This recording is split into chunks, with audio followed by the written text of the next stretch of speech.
الحمد لله نحمده ونستعينه ونستغفره ونؤمن به ونتوكل عليه ونعوذ بالله من شرور أنفسنا ومن سيئات أعمالنا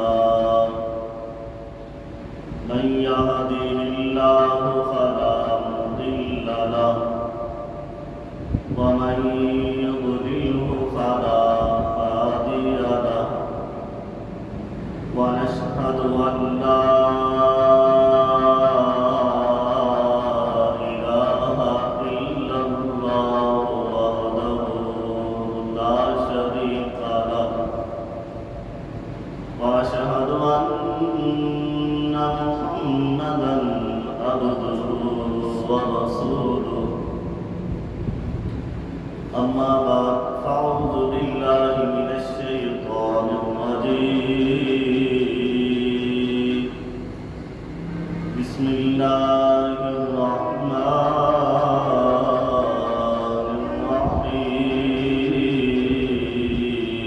الرحيم ولنبلونكم بشيء من الخوف والجوع ونقص من الأموال والأنفس والثمرات وبشر الصابرين الذين إذا أصابتهم مصيبة